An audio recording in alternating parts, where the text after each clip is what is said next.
record the session. So I just started recording, and thanks for the reminder. So I will send this to you, but we're also recording the session. Okay. But yes, I will send this out. I'd like to just print it out and put it in my notebook that I have. I would invite. Go ahead. Jeff, I would invite any member of our club who cares enough to be there. We have more than once in Taos heard, oh, who's doing all this planning? Who's making all these decisions? Why weren't we included in the decision-making process?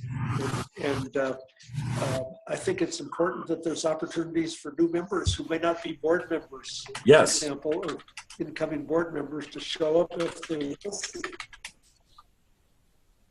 Absolutely. In fact, we had talked about maybe having some charter members or some people that have been in the club for a while. I think it's just as important to have new members. The new members typically they're not going to be in any kind of comfort zone with how the club operates. They're likely going to have the fresh ideas, things that maybe have not been tried. Yeah, so I'm very high on including new members and members that care enough to be there. I think that's great, Yale. Jeff, I would also think it might be helpful to have lieutenant or assistant governors or the governor or governor-elect be part of our pre-planning process, assuming that those levels of individuals have a lot of Rotary experience, but they probably have at some point in the past developed leadership and also been part of other strategic planning process. I think that's a great idea. If I were leading a planning meeting, and I say this with all due respect to those who are in district leadership positions who are on this call, I would be Yale, Bruce, Jesse, anyone else. I think it's great to have district representation. I would just, how do I say this? I would want them to not be the most vocal people in the room. How's that? I would want them to speak up, but I wouldn't want them to take over the meeting. Sometimes it's just human nature that people do that, but I think when you have a governing body that is over the group that's doing the planning, there's sometimes a tendency to really impact what comes out of the meeting, if that makes sense. So I think the role that they have, it's great for them to be there as long as they're not monopolizing a discussion. So. And I would throw in that I just encourage all of the presidents and president-elects, get your AGs involved in projects and planning, everything. Yep. You know, we're not really there to tell you what to do. We're a resource. We can help. Right. And be a liaison to other clubs. Yep. So this is great. So as part of the preparation, we really want to focus on who should be involved, who should be at the planning, who should be part of the process. So that's really important. Okay, what else do we want to, so we need to know the club, and we need to think about who should be part of the process. What else do we want to think about in terms of preparation?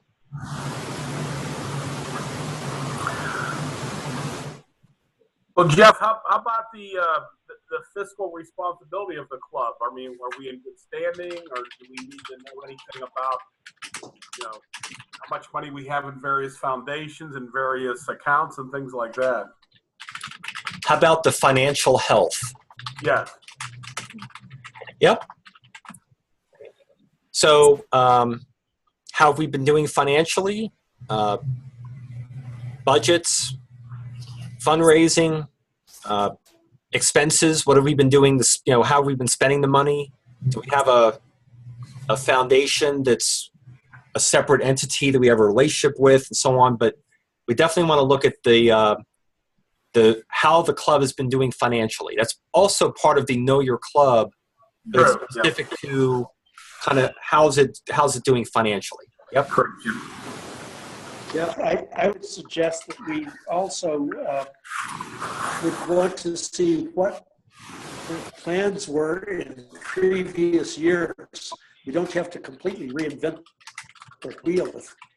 You know, planning is not just a one-year process. We should be looking at, you know, 2, 3, 4 years. Absolutely. So something that we're really trying to reinforce, not just with this discussion, but planning in general, is that we have a tendency, both at the district level and at the club level, to think 1 year, because we have leadership turnover every year. And so as a result, we tend to think in 1 year timeframes. But if we're really doing strategic planning, we should be thinking longer than 1 year, which is really great when you have your president-elect and maybe even your president-elect kind of in the same ballpark as the president and a leadership team, so that you can think beyond the term of the people who are serving in leadership positions. The reason I bring that up, going back to Yale's point, is that we may have had a plan from last year that was a 3-year plan. So we're not going to come up with a new plan, but we may be making some changes to what we came up with last year, because maybe some of the projects didn't go so well, or we want to make some changes. So our view is that when you're doing planning, you should think beyond 1 year, but you do a review every year. Does that make sense? Yeah. And how have they done? How have those plans? Jeff, Yes. I was going to say, I was at the Rotary International Peace and Conflict Resolution Conference in Ontario last weekend, and there were a lot of district governors there. And one of the subjects we discussed was every new Rotary president has a new Rotary motto. Right. And, you know, Rotary serves, Rotary this, Rotary that. Wait a minute, shouldn't we be thinking more than 1 year? Right. Yep. Having said that, a 1 year plan is better than no plan, but a 3-year plan, well thought out, can actually be a lot more effective than coming up with plans every year. So, what else do we need to consider as we're preparing? There's a few other things, and then we'll move on to the planning itself.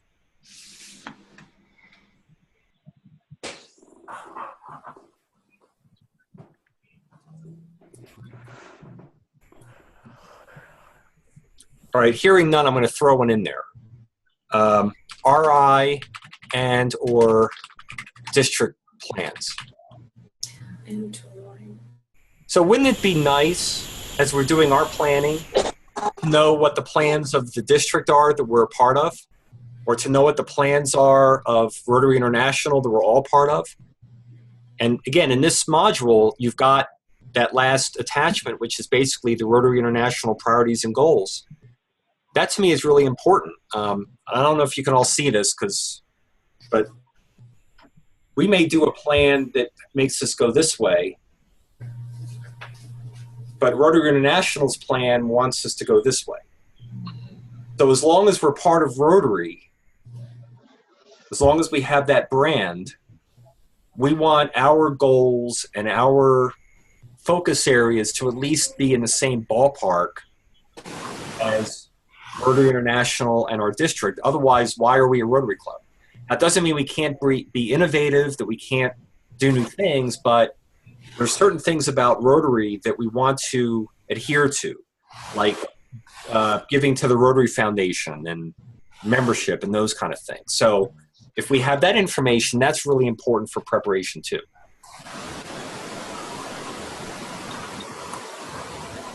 Yeah. Yes. It might also be helpful, and I'm kind of thinking of my own club here, because we have 2 clubs that serve Rio Rancho. They're 2 separate clubs, and I think it would be helpful for me, if I were thinking about strategic planning, to find out specifically what our sort of sister or parallel clubs, was, how long it's been in place, and how they feel in doing with their plan.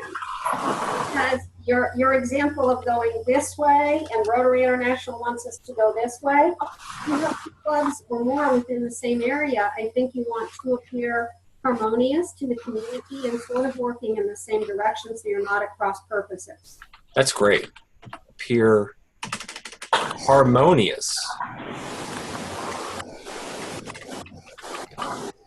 So it's interesting, when we were talking about back in who should be part of the planning process, we talked about partners and collaborators. That could be those other clubs. Mm-hmm. So there may be, if we have a shared interest or common goals or things that we want to work on together, then we should be part of the same.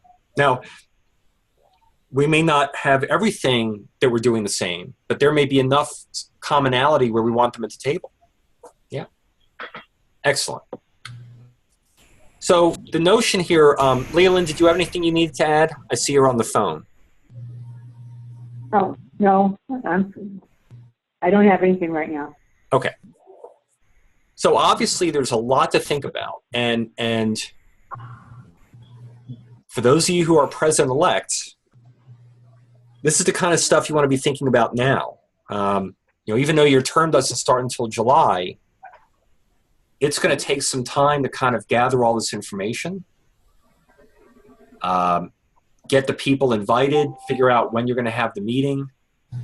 So, typically I like to try to start organizing a planning meeting a couple of months before the meeting. I don't want to take like a week or so. I like to give us more time. I mentioned this last week when we were doing this session that the one thing that irks me a little bit, and I use that word loosely, people just often don't read stuff ahead of time. Have you noticed that? So, you send out a bunch of material and you say, look, you're coming to the planning meeting. It's really important that you be there. And here's 500 pages of material that we need for you to read. And they're going, you're crazy. I'm not going to read 500 pages of material. Even 5 pages may be tough. So I think part of this preparation is making sure, and I think Yale alluded to this, that the people who are coming are passionate enough that if you send them stuff ahead of time, they're going to review it. Because if they're not reviewing it before the meeting, then they're not going to know what's going on, or they're going to want to take time out of the meeting to read things. And if you're conducting a meeting and you've got people sitting there reading things, that's kind of not productive time.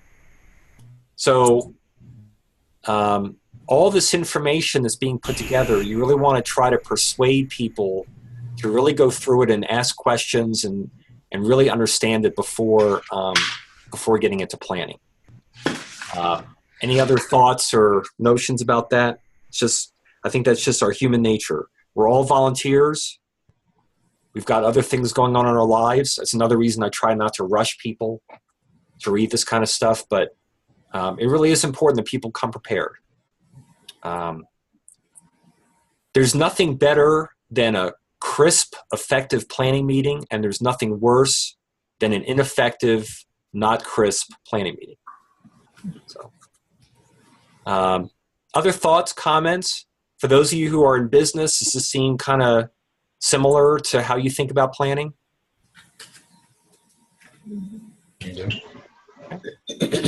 All right. So we've done all the preparation. By the way, I'm going to add one more thing.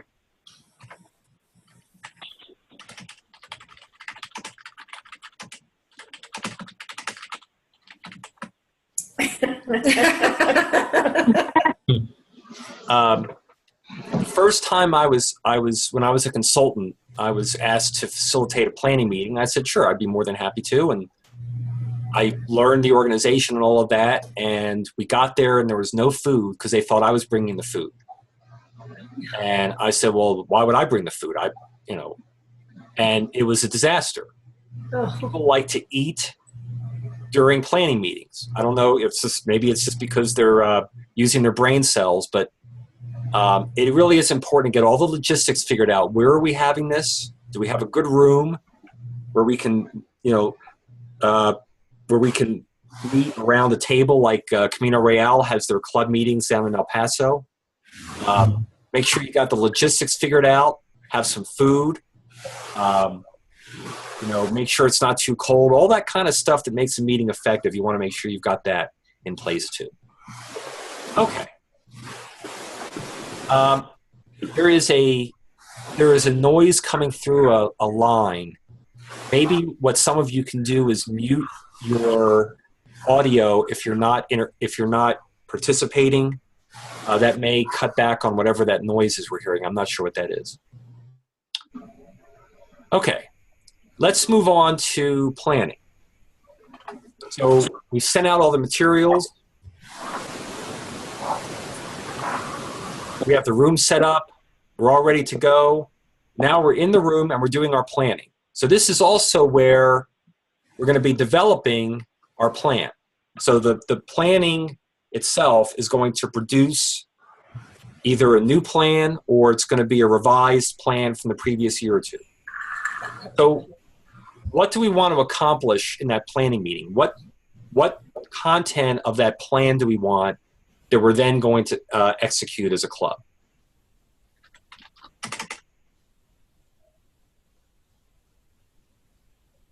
So what's going to be contained in the plan if we're doing a good job?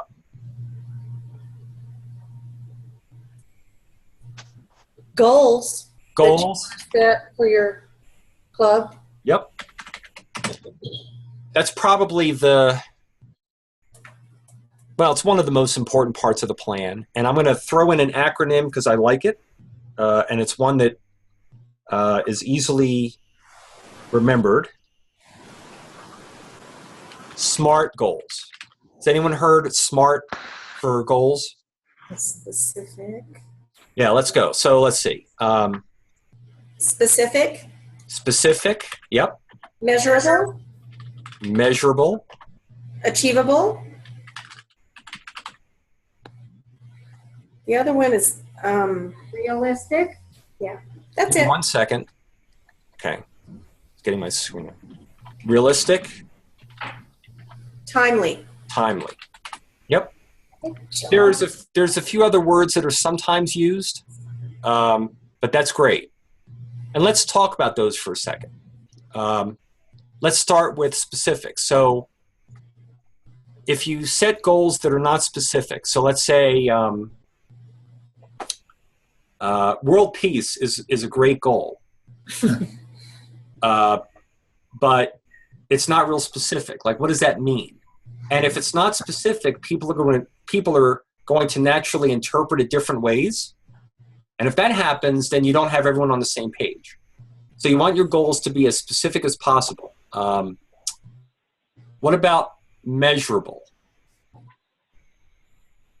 So what would be an example of a goal that's not a measurable one? well, We want to grow our club. yeah, grow our club. Yeah. So if you don't have a measure for that, how would you know if you're progressing or not? So you want to be able to measure goals. Net new members of this amount of money given to the Rotary Foundation this year, this number of service projects. What I love about the presidential citation criteria is that pretty much everything in there is inherently measurable. So you can check the box. Otherwise, you'd be sitting there saying, well, I don't know if we can check the box or not. What about achievable? What would that be? Or what Let's is go that? back to world peace. I like that one. Yeah. But one thing I think also about achievable is that it needs to be something that the club can actually do. Right. So if you three in Clovis have a goal about, economic development in Clovis, that could be very specific and measurable and maybe even achievable, but not necessarily achievable just by your Rotary Club. Mhm. So you want to set goals that you as a club can achieve or accomplish.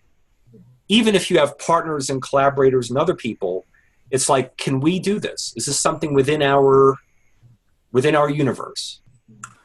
Jeff, can I go outside the box for a second here? Yes.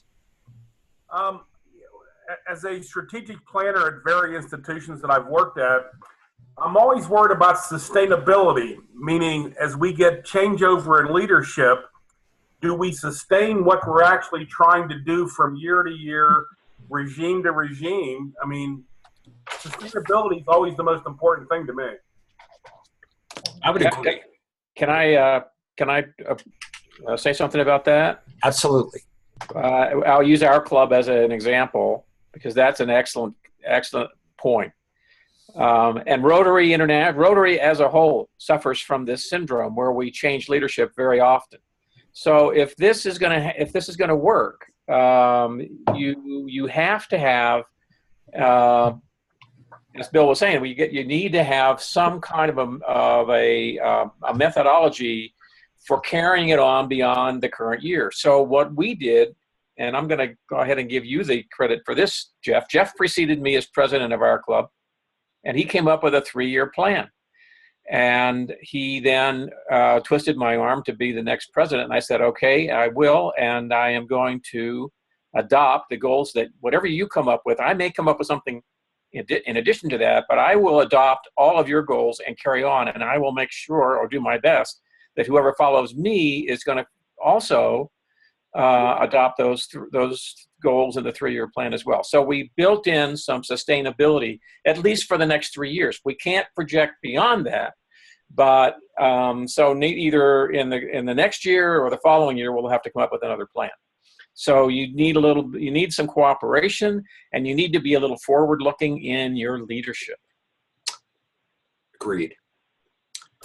And I think too, if I can add to that, that once you get out to that 3 years, you should know or have some good idea as to the continued sustainability of those goals, or do we need to switch horses? Exactly. That's why the analysis is important, because if we have a 3-year plan, I don't want to wait till the end of the 3 years to see how we're doing.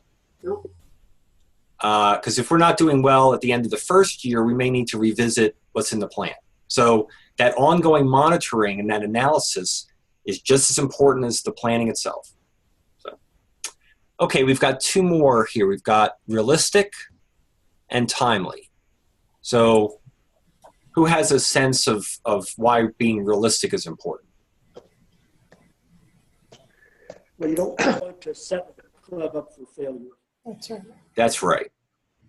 That's exactly right. You know, this is, I think, a balancing act a little bit. You know, if you set unrealistic goals like they're too high and you don't achieve them, it's kind of like, I don't know if any of you play golf. I know, Bruce, you do, but it's kind of like, you know, you're sitting there at the bar with your friend, and it's like, boy, I shot the best game I've ever shot in my life. And your friend says, oh, did you shoot a 70? And it's like, well, no, I shot an 80. And now all of a sudden you don't feel that great because your friend said, oh, did you shoot a 70? So instead of being proud of getting an 80, you're all of a sudden a little depressed that you didn't get a 70. But at the same time, you don't want to set goals that are so low that it doesn't require any effort to achieve them.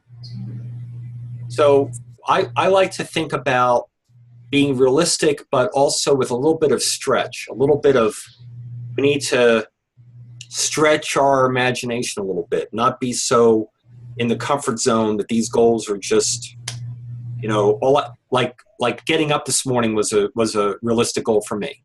That's how the day's gone. Well, Jeff, in a lot of ways, I'm one of those guys who are the plus or minus 3%. You know, we live in a community here in Carlsbad where we've had some pretty tough tax issues with the gas and oil. And so, you know, realistically, we'd like to be up 3%, but if we're only down 3%, it might be a success. So I call it the plus or minus 3% rule. I like that. Yep. And then timely. So, you know, when you set a goal, you want to say achieved by when? Are these 1-year goals, 3-year goals? It could be a quick project with a 3-month goal. So you want some kind of time frame for the accomplishment of that goal. You want them to just go on forever, but you want to set a realistic time frame for the goals. So if you can remember SMART, and I'll send this out to everyone, this will help. And I would say that the strategic planning worksheet that's in your participant guide kind of reinforces the notion of SMART goals too. So great. All right, so other than goals, what else should be in this plan that we're generating? Well, you've got logistics. Who's going to be responsible to do what of the fundraising or what of the projects? Can I just say for doing the work? Yeah, sure. Logistics. Yeah. What about resources? Yes. Excellent. So you want some specifics in the plan. Now, you're not going to have all the specifics in the plan, because typically once the plan is developed, groups of people take the plan and develop some specific tactics in that. But you are going to have some specifics. Who's going to do the work, the logistics, what kind of resources do we have? If we're a small club, I mean, we've got some clubs in the district that are 7, 8, 9 people. They may need to look outside of their club for some of those resources to get the work done. So for them, the collaboration and partnership may be very important. So yes, who's going to be responsible for doing the work, the logistics, resources, etc. And that brings up one point that we didn't specifically mention in the who should be part of the planning process. In a Rotary Club, who typically, or what typically, is responsible for doing at least a good amount of the work? 20%. Well, you're right. But what people or groups in a club do a lot of the work that would come out of a plan like this? Club secretary. Well, that's true. That is true. What other group or groups does a lot of the work, or should do a lot of work? The The board. current The board, committee. Committees. I heard committees. Mhm. Now, I said committee. in most clubs, committee chairs are board members. So if they're board members, the committee chairs are going to be part of the planning process. If your committee chairs are not board members, I would still invite them to the meeting, because if the committees are going to be doing a lot of the work, they need to know not just what the work is, but what was the rationale, where did it come from? So committees are huge here. Yeah, Jeff, that's what we're hearing at our club too. Even though we only have 90 members, and it looks like the same board people get turned over year in and year out. They move around their positions. What we're finding from the other members is they'd like to be more responsible, more committed. And so there's talk about creating these committees, but we're not sure how that's going to work out. Yeah. What's nice on Rotary.org, there are club manuals for each committee that ought to be part of your board organization. So there's a membership committee manual and a public relations, public image committee manual. So there's some really nice guidance on Rotary.org about how committees ought to function, what their roles and responsibilities are. But yeah, absolutely. I think that's... Yeah, I'll look into that. Yep. That's great. Okay. So we've got goals. We've got who's going to be responsible for doing the work and the logistics. What else should come out of the plan?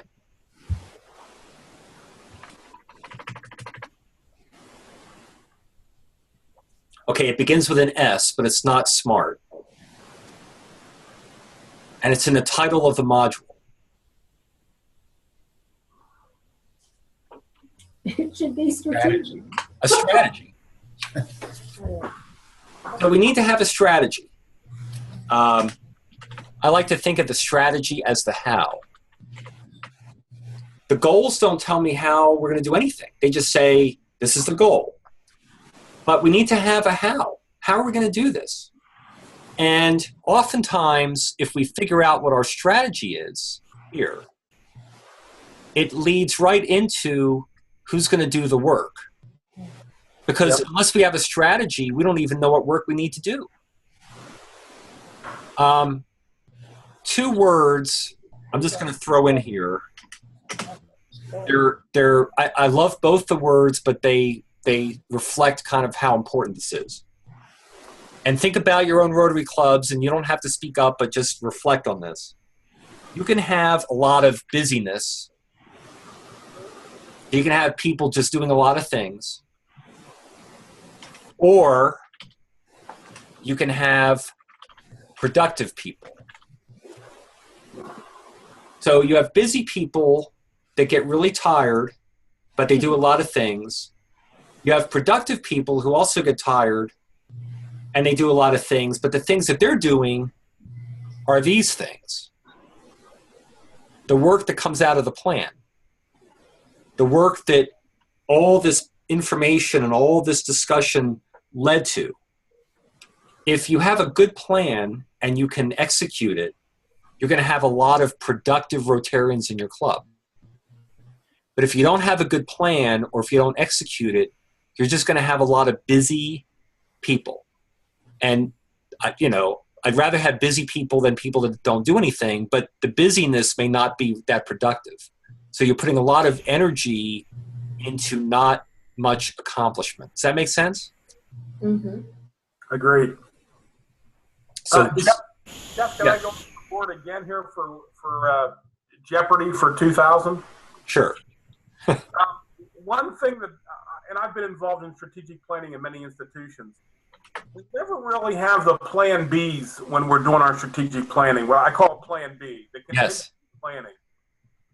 And I think maybe there should be a committee or part of the board that actually looks at what happens in worst case scenarios. What happens if we can't raise this kind of money? What happens if it rains in our golf tournaments and things like that? It's very healthy. Very healthy. Yeah. Yep. And plan Bs typically are like ready in case plan A is not working. Exactly. They Yep. already have your contingencies, your backups. No, I think that's excellent. Thank you. Okay. There's one other thing that I'd like to add, and then we'll move into execution. But typically, a strategic plan also has, usually it's the first thing that's done, some kind of what's our purpose, our mission, why do we exist, some kind of overarching statement that defines us. We know we're Rotary clubs, but Rotary clubs are not all the same. Some Rotary clubs are very different than other clubs. What's our purpose? What's our mission? Why do we exist? Something that kind of galvanizes all of us. Because once we understand that, then it's easier to figure out all the specific stuff. But I've been in meetings, and I don't know about others here, but I've been in meetings where we didn't do this, and almost everyone in the room had a different impression of who we were. In fact, when the facilitator said, let's go around the room and everyone answer the question, who are we, or why do we exist, or who do we serve? And everyone came out with a different answer. And the facilitator's like, well, how are we going to come out with a strategy if we can't even agree on who we are and what we do? Yeah. Jeff, let me throw this out at you too. Is very often from year to year, we haven't looked back at, unless it's a sustainability of last year's board minutes and things like that. So if there's such things as indicators, I call them KPIs. If there's indicators, do we roll those over? Do we keep reporting those year after year? I mean, how do we do that? How do we sustain that? It's measurable, but it's a sustainable kind of thing. So if I understand your question and why you were asking it, I just put in bylaws here. Yeah. Because if the club has bylaws, yes, the bylaws occasionally will be revised, but a lot of times this language about who we are and who we serve and all of that can be found in the bylaws. And the bylaws, because they typically don't change that often, kind of become a sustaining document. Yeah, but I'm talking about like last year. Did we decide last year we were going to, increase membership by 5? How do we keep rolling that information over and over and over again so we know where we're going? Indicators. Gotcha. Rolling indicators. Okay. So first, let me put down rolling indicators. And then suggest that Club Central, which is the kind of the recent excellent tool on Rotary.org, is where you put your goals in and you can track how we've been doing the last couple of years. Exactly. I don't know how we lived without something like Club Central. It can always be improved, but it's great because you can log in, you can see how things are going, you can put in your new goals. Those of you who are president-elects, you're going to learn to love Club Central, or you're going to tolerate it and say that you love it. But that's a really nice tool, very helpful. Okay, we've got about a half hour left. How's everyone doing? Good. We're okay. Okay. Yep. So why don't we move on? Let me put. Okay. Let's look at post-plan. Excuse me. So, mix me a drink. Whatever is out there. So everything we've talked about up till now is pretty easy to do. Pretty easy to convene a group. Pretty easy to have a meeting and come up with a plan. Most organizations, whether they're Rotary clubs or the businesses that we work in, the challenge isn't developing the plan, the challenge is in its execution. We just don't do a good job of executing plans.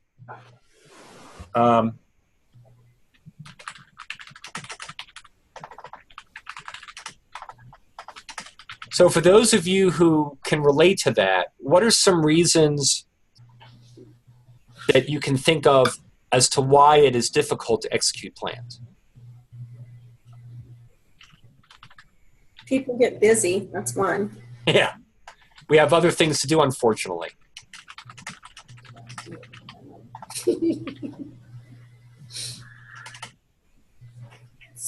That's a biggie, right? And especially for a volunteer organization. Who was it, Yale, who said that anyone who wants to participate, the passionate people, passionate people get busy too, but they're more likely going to continue getting the work done because they were passionate in the first place. Why else is it difficult to execute plans? Well, we may have overplanned or underplanned.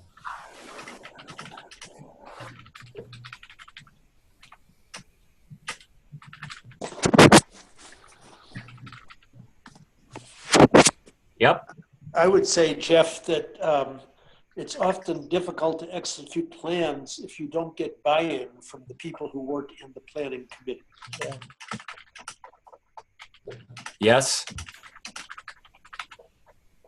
So my hope, if I'm facilitating a planning meeting, the best I can do is get buy-in from the people in the room, right?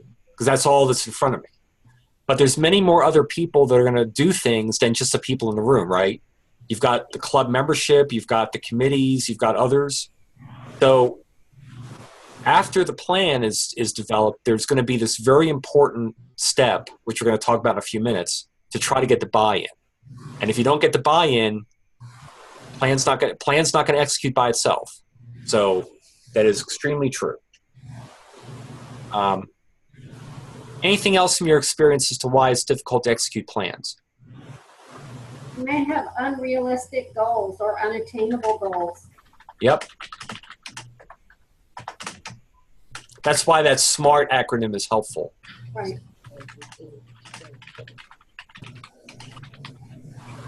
Even if you're thinking on those terms, I've had people just come up with either, pie in the sky or some particular point in the plan that really takes a group of 10 people to do it, you're working with 5. Yeah.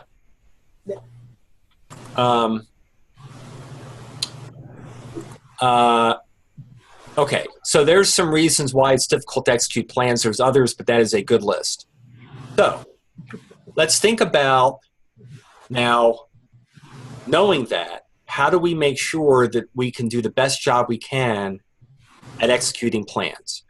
So for those of you who've been involved in this before, what is perhaps the first step after the planning has been done that you want to try to do to have a better chance of getting these plans executed? And it was alluded to in this question we just addressed. And I'll highlight it right here. Get buy-in. You got it. Yeah, but how do you do that? What's the approach? How do you get buy-in? Communicate.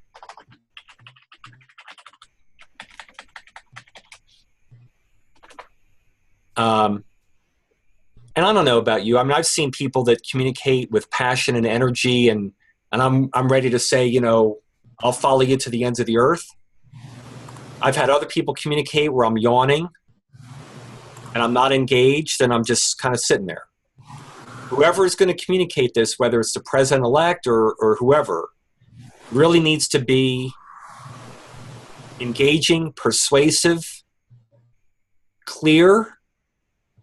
You know, if you're trying to get buy-in on something that's really new that the club hasn't done for a number of years, and what you find is that the membership is kind of in a zone, they kind of like doing the same thing all the time, and here you come in with, you know, we're going to do something new, that's a tough sell. I thought they were going to impeach me. So just make sure that this communication is done very clearly, openly, with passion and energy. You may not get 100%. I don't know about your experience. I've rarely been in a situation where I've had 100%. But if I can get 90%, and if the 10% that are not bought in don't sabotage what we're trying to do, I can kind of live with that. You know, we've got diverse membership, and it may be hard to get 100%, but. Well, Jeff, if I could throw this in, I'm not sure it's buy-in, but my history is if we have poorly planned, and I think the correct term is action steps or something, or poorly sequenced action steps, meaning if we're trying to get to point Z, but M can't be completed before, you know, F, poorly sequenced things tends to have a very bad buy-in on things. Does that make sense or no? Yeah. I know, and Bruce can attest to this. I'm a data geek. Yes. Yeah, well. But if I communicate to the club holding up a bunch of data, and all I'm doing is showing data with no passion and no message, people gloss over. So yeah, it's great to show data and it's great to show progress, but I think that crafting the message, because you want to get buy-in early, right? I mean, if you're doing your planning, you know, we start July 1st. I don't want buy-in on July 1st. I'd really like buy-in in May and June. I'd like people to be ready, not wait for the first day that I'm presiding over a meeting to say, hey, here's what we're doing for the year. It may take some time. Jeff, I think what I was thinking about was, you know, one of our big fundraisers is a big golf tournament every year. And so we have to know when it's available, when's the golf course available. So we can't start marketing it until we know when it's available. We can't start planning certain things. I'm just worried about sometimes we don't resequence those things correctly or sequence them correctly in terms of my action steps. Do we have to get the place reserved before we can start marketing kind of thing? So I'm always worried about that kind of stuff. Yeah, well, let's put that down, because ultimately, and I'm going to try not to be geeky here, but when you develop a strategic plan, what falls out of that are specific action plans. the actual work. So this week, this has to get done, and that's the kind of stuff. Again, in a big strategic planning meeting, you may not get down to this level of specificity, but the committees and whoever else is doing the work should know enough Yes, yeah. that they can sit down and then develop action plans. That's where the work gets done. And as I said, committees are a big part of that. If you dump it on the secretary, God bless the secretaries. That's all I can say. But good committees, that's what they should be focusing on. And then, if you think about this, if committees are implementing action plans, what then should they be doing when they come to board meetings every month? Reporting? Yeah.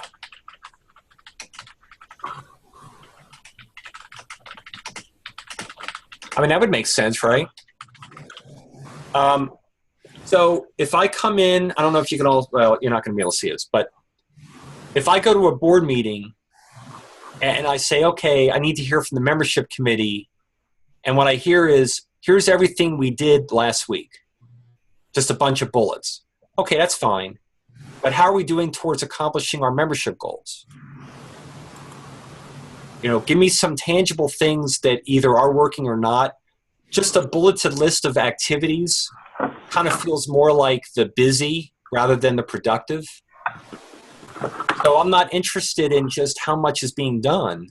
It's how are these action plans that we came up with, how are they working? Are we seeing progress? Easier said than done, but very important. So we want to communicate. From your experience, how do we communicate the strategic plans or whatever plans we have to our membership? How do we do that?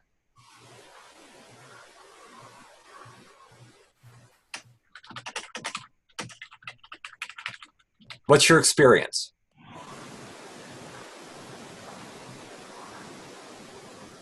Obviously, announcing it at the meetings, but I think if you could have a handout to go along with it too, just to be organized in the way that you present all that came out of the strategic plan. Yeah, I agree. I mean, if it's got, first of all, it's got to be clear. They were not in the room when we were having this meeting, so if it's not clear, they're not going to get it. I like the idea of having both some written material, maybe here are the goals for the year or the goals for the 3 years, but then sharing at the meetings,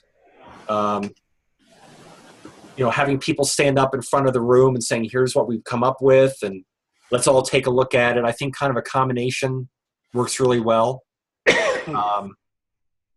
I think the one thing I've discovered that does not work is just sending stuff out by email. I've pretty much given up on that.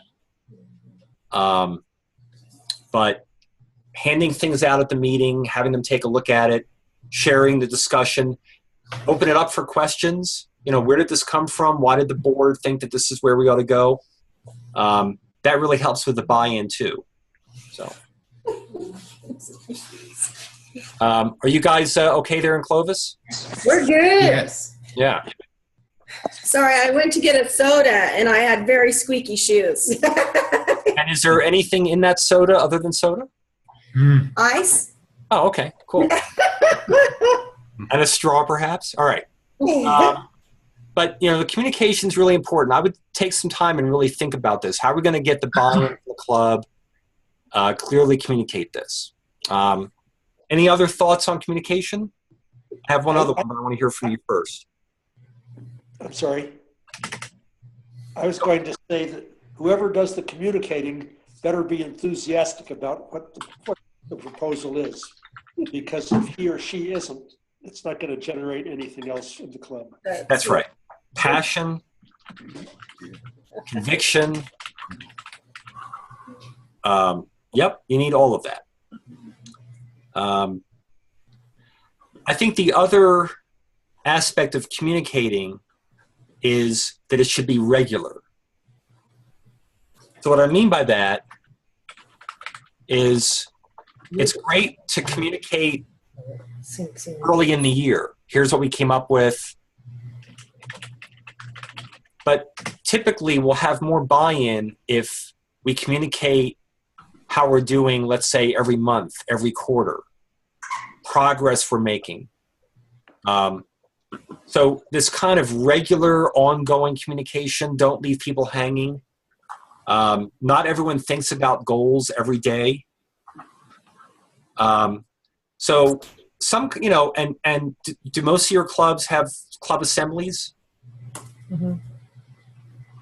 So that would be a great opportunity to kind of go over how things are going. Or if let's say you have a quarterly club assemblies, so that it's some kind of regular pattern to it, almost like an expectation that we're going to be hearing pretty soon about how we're doing in certain areas. So that's something else to think about. I have a question for the group that's on.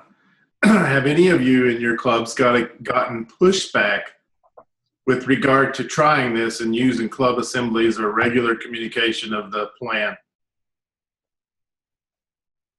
No? No, We haven't. we've only had one club assembly this year in my year, and people just took it as informational. And we actually got a little bit of feedback from some folks on the updates, but no pushback. Okay, because we have done this, and our past president was adamant about doing it. Our current president has gotten so much pushback that she's kind of backed off a little bit because it seems to be not of interest to the membership. So that I just kind of wanted to see if anybody had any ideas on how to overcome that. But I'll probably work on figuring that out as I take over this next term. So. Mark, what club are you? Where are you at? In Hobbs. You guys all met me. That's the most enthusiastic club I've ever met in Clovis. Woohoo! Recall I came to RGA on the wrong day, so I got to come to Clovis 2 weeks in a row. We've kind of gotten some pushback from our membership on using the lunch meeting to communicate to the membership. So I don't know when else you're supposed to communicate to them, but we've had a little bit of pushback, typically from older members. Huh. Well, How often do you do that communication? Excuse me? How often do you communicate? This We kind were of stuff? typically doing it once per quarter. Yeah. Yes. We've done ours once a quarter, just forever and ever. But I don't know that we've ever gotten pushback. Yeah. We've just had some of our older members have been just kind of thinking, can't you put this in a bulletin and we can read it? You know, instead of talking about it in our meeting. And I kind of think the bulletin is useful, but I think it has to go hand in hand with verbal communication. So I'm curious, Mark, if I heard what you said right, the previous year it was easier to communicate than no, not necessarily. I think that the previous year, our past president was more forceful in her presentation. So in other words, she would do it and just not take any guff off anybody. Our current president, who I just love and admire, she's doing a great job, is a little bit younger than most of the membership. So therefore, she's respectful of her elders and takes a lot more off of them than the other person did. And then, of course, you're getting the old man here going in next year. So I think it probably will get a little bit easier to communicate with the membership because we do have an older membership. I've seen one thing that's been done in a few cases that I thought was kind of interesting, and as a club president, I find this very revealing. Is that occasionally they had a spokesman who was not the president go over this. Someone who, let's say, had an easier time sharing this type of information with the club, maybe one of the older members. When I've seen it done, I really respected the president because the choice was that even though that person was the quote leader of the club, that he or she thought that others could make a more persuasive case to the membership. So someone else went up and spoke about it. It might have been the vice president or someone. So one consideration, maybe not in your case, but in others, is it doesn't have to be the president if we think that there's someone else who's going to have a lot more persuasion and enthusiasm and people are going to listen. One of them, something like that. So that's one thing I've seen that's worked pretty well. Yeah. I comment on the way we do ours. Our president will actually just chair the meeting, but he basically calls on all the officers and all the committee chairs, and they're the ones that are reporting on their section. Yeah. So they'll get up during a regular membership meeting and report out, is what you're saying. Well, this would be our quarterly club assembly. Right. And the president will just call, secretary, tell us about attendance and membership. Treasurer, what's our treasurer report? Parade committee, where do we stand on that? Golf tournament report. Just calls on everybody in turn. And it really involves a lot of the club that way. Yeah. Yep. That's good input because, like I say, our club president, she's doing a great job. She's grown in her role over the last 6 months in getting up and speaking in front of people. She wasn't really comfortable with it. And she'll be on here tomorrow night with us, and she'll admit to that. But she has done a great job of trying to expand her role within that leadership. It's just she just hasn't been able to get some of the membership to engage in that reporting. So, that's the main thing for us, is trying to overcome some of the communication gaps that we've had. And we've kind of got some generation gaps too, because we're trying to bring in younger membership, and most of our membership is older. So we've got a generation gap and a communication gap that we want to try to overcome as we go into the next year. It's an interesting dynamic. Yes, thank you for all of your input. That was very, very valuable. It gave me lots of good ideas. Yeah, I've got one more for you, Mark. Yes. If you want to engage the audience, besides the fact of getting a group of other people involved other than the president, which is a good idea, is get the rest of the audience engaged too. Get them involved. It could be as simple as, let's say the membership chair is going to get up and talk about, trying to push membership and say, hey, can anybody tell me, I got a prize here for anybody that can tell me how many members, active members we have right now. Oh, okay. Get something going, have a game, do something, make it interesting. But a lot of clubs, and ours is not that much different. They show their, disdain sometimes for club assemblies by simply not showing up. Nobody seems to grouse about it too much, but they vote with their feet, and they say, well, it's not as interesting. They got to make it interesting for them somehow. Right. So that actually raises something else about communication that we sometimes overlook. And that is that communication involves listening too. And sometimes if we don't engage the membership in a dialogue, if it's a monologue, they may just zone out. And I think if they see clearly that people are listening, they're not just standing up there and, whatever you say is fine, but I'm not really paying attention. If they are, in fact, really listening and they're reinforcing how important it is to hear what the club is saying, that will sometimes also help. And again, I think for anyone that's coming in as president-elect, I think part of what you'll discover, if you haven't already, is kind of the dynamics of the club and what communication approaches tend to work. But I think if we include listening, that also will increase the likelihood that they will be engaged with the discussion. So, excellent. All right, we have a few minutes left before we take a break. What we're going to do is we're going to break around 7:30, and we will reconvene at 7:45. Bruce will be leading a session, and during that 15 minutes, we're going to do some Zoom logistics. So we're going to break it around 7:30. We've got about 10 minutes left. So we've talked about pre-planning or all the preparation. We've talked about the planning itself. We've talked about kind of the execution. Certainly there's a lot to think about here, which is why I like the fact it's a double session. Before we close, because I have a few final thoughts, are there any questions or things that, let's say, we haven't discussed that you would like to take a few minutes and go over?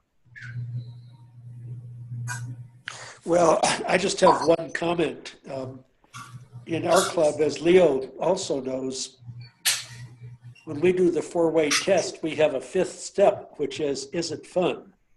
And our club is fun up in Taos, and we don't have any problem having one club assembly a month where we talk about what we're doing, but it's not a monologue. It's a dialogue, it's communication, it's listening, it's all those things.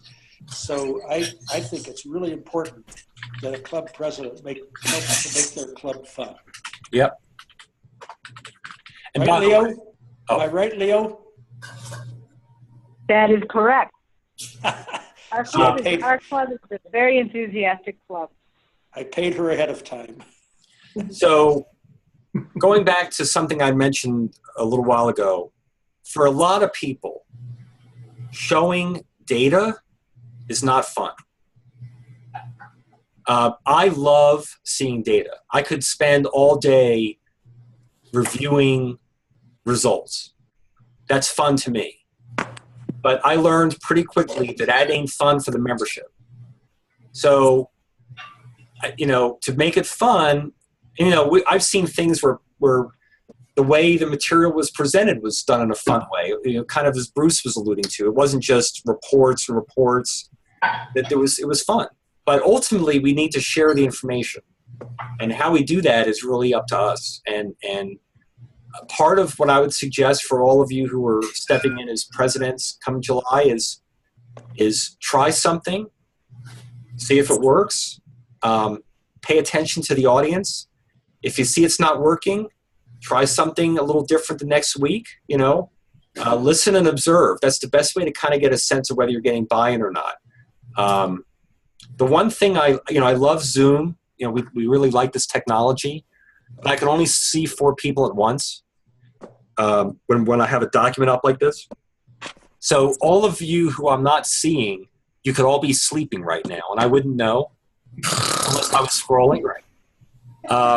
But when you're presiding over a meeting, that eye contact and kind of seeing how are people reacting to things, that's really important information. So what else? We have a couple of minutes left. I'm going to close this document and go back to the full view. So let me just save it real quick. Wake up, everybody. Wake up. Okay, we are back. So, so how many of you are president-elects this year? I am. I am. Awesome. Yeah. So, in terms of time frames, so this is mid-January. We have pets coming up in March. Cannot wait for that. If you had not yet started thinking about planning for your year, what would be a reasonable time frame for you? I know our current president and myself we've become almost joined at the hip here in the last few months. So these things that we're talking about, we have already started working on. So we're in the process of getting it going. And pets is important too, because you're going to be putting goals into Club Central either before pets or at pets. But if you haven't had your planning meeting yet, you after the planning meeting, you can go back into Club Central and revise the goals that you put in, because you don't want to put in goals without a plan. But pets is kind of an interesting timetable for that. Mike, what about you? I was actually thinking about doing the planning after pets because of the information that I would receive there. But you make a great point about, having a plan ahead of time. So I don't know. I'm going to work with Gail and perhaps get on that. I would suggest in that light, maybe at a minimum before pets, do kind of your background research, just to understand what are all the projects, what's going on, who's involved, who are your key people. I think that would be my advice before pets for sure, is understand your baseline. Agreed. And the fact that the goals that you enter into Club Central you can change kind of takes a little bit of the pressure off to say, well, you've got to have your planning done by pets. Practically, though, if you think of July 1st as when your year starts, you just don't want to be doing your planning in June. So as long as you give you and the other members of your board sufficient time to take what comes out of the plan, develop the action plans, communicate it to the club and all of that, come July 1st, you'll be ready to rock and roll. And if I can add to that, Mike, one of the things that I forgot to mention, I'm an assistant governor as well. My two clubs are Grants Milan and the Rio Grande Club here in Albuquerque. And one of the things that I'm about ready to do now that we're halfway through the year and getting ready to planning for the next Rotary year, 2016-17, what I'm asking the PEs of my two clubs, now I'm going to be visiting them pretty soon, and I want them to be thinking now about Club Central and what their major goals are. And you really only need 2 or 3 to satisfy the requirement that RI is asking, and that is, one is, what do you want to do with membership? And the other thing is foundation. What are your foundation goals, your giving goals? And those, I think, are the only 2. Am I right, Jesse, on that? Yeah, well, those are the 2 big ones that they focus on. Right. There's a whole bunch more than that, but you have plenty of time to do that. Right now, they're looking for you to be thinking about those 2 major ones and get those in as early as possible, because and as any other goals you can think of too, but those are the biggies. And that will make your experience at PETS a whole lot easier, because then you're not going to be thinking about, well, geez, if I just knew what my goals were, I'd have a much better opportunity here to be able to think about how I want to, rather than come up with goals, you were just thinking about how am I going to execute these. I'd agree with that. And particularly the thing about foundation, by the time most presidents get to be president-elect and get to PETS, most of them barely understand what the club's foundation, giving, Paul Harris Fellow, any of that is. Most president-elects don't have a good handle on that. So that would be definitely one to research. All right. Well, it's close to 7:30. Really good discussion. By the way, you're all going to get an online survey to fill out to let us know kind of how this is going, how the technology is working. So you'll get one either tonight, or you'll get it after Wednesday when you take the second half of part 2. So we're going to take a quick break. We'll reconvene at 7:45. And thank you all very much. We'll see you in about 15 minutes. Okay.